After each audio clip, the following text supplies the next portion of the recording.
Hola, soy María Virginia Vargas y junto con mi compañera María Victoria Camacho les vamos a hablar sobre los ensayos de tracción. ¿Qué es un ensayo de tracción? Un ensayo de tracción es un ensayo destructivo que consiste en aplicarle a una probeta un esfuerzo axial de tracción que gradualmente aumenta hasta llegar a la deformación y rotura de la probeta. Este ensayo tiene el objetivo de obtener información acerca del comportamiento mecánico de dichas probetas cuando se les aplica un esfuerzo. Las probetas para este tipo de ensayo deben tener una sección transversal circular o rectangular. En el centro de la probeta debe estar mecanizada para que su superficie sea constante. Los materiales que puede estar hecha esta probeta son materiales dúctiles con cierto grado de plasticidad, como lo son los metales ferrosos y no ferrosos y los polímeros. Estos ensayos se utilizan para determinar las propiedades mecánicas de los materiales, como lo son la dureza, la ductilidad, la maleabilidad, la tenacidad, la plasticidad y elasticidad. Estos también se utilizan para la calidad y las especificaciones que deben tener los materiales, para así poder comparar y comprobar si dichos materiales son aptos para ciertas aplicaciones que se le quiera dar. Las máquinas empleadas para estos ensayos son las máquinas universales de tracción. Estas máquinas deben ser capaces de alcanzar las fuerzas para lograr una deformación y una rotura en las probetas. Deben controlar la velocidad que se le aplica a estos tipos de ensayo y deben registrar las fuerzas que se les aplica a la probeta y el alargamiento que ocurre durante el ensayo. Existen varios tipos de máquinas para este ensayo, todo depende del material al cual se le haga el ensayo, ya que un polímero no resiste el mismo esfuerzo que se le aplica a un metal. Las máquinas en sí son iguales, lo único que cambia son la magnitud de las cargas y la velocidad que se le aplica. Por lo general, estas máquinas poseen un marco de carga que consiste en dos columnas rígidas, donde tienen un sistema hidráulico en el cual están las mordazas. Las mordazas son dos, una fija y una móvil, que son las que sostienen a la probeta, y estas tienen unas palancas para el cierre y apertura de dichas mordazas. También poseen un panel de control en donde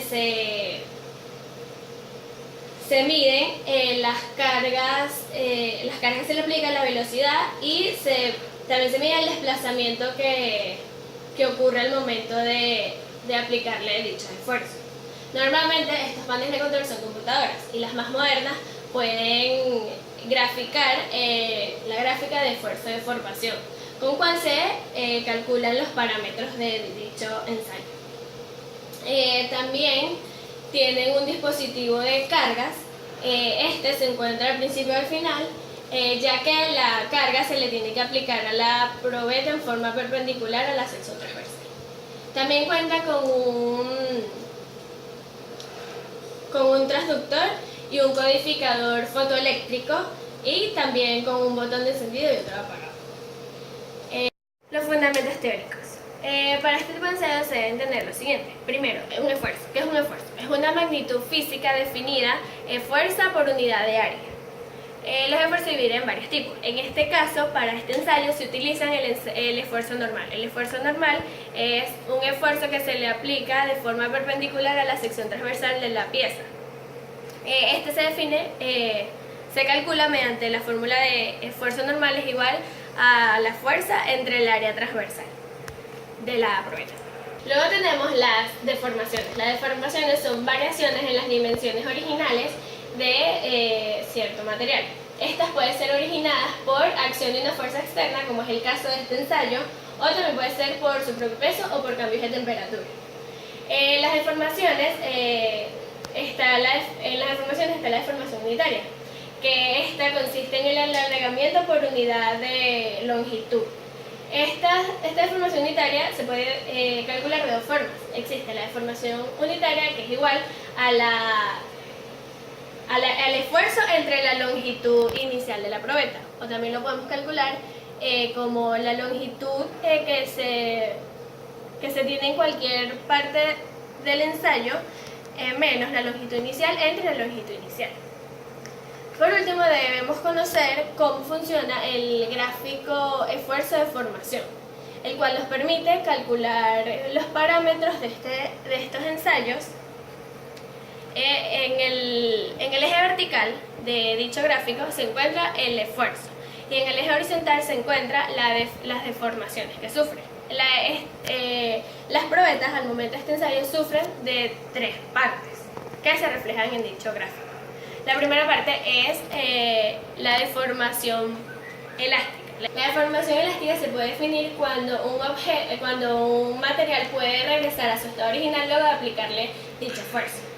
Luego esto pasa por el punto de fluencia. El punto de fluencia es el punto que separa la deformación elástica de la plástica. Esto quiere decir que cuando pasa la plástica no puede regresar a la elástica.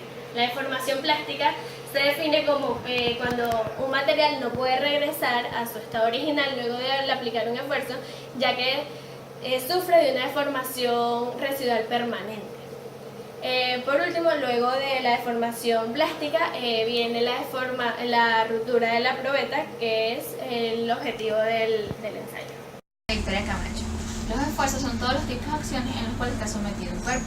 Las fuerzas que actúan sobre una estructura producirán sobre ella diferentes tipos de esfuerzo.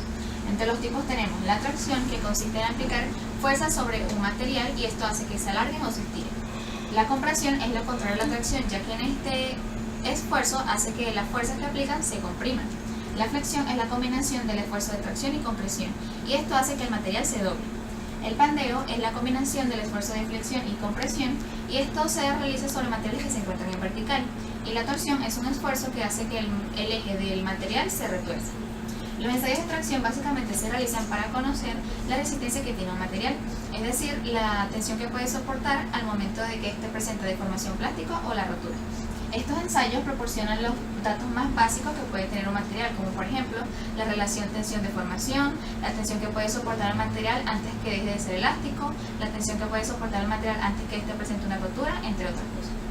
Para conocer el comportamiento que tiene una probeta al realizar este tipo de ensayos, es necesario explicar cómo se realiza.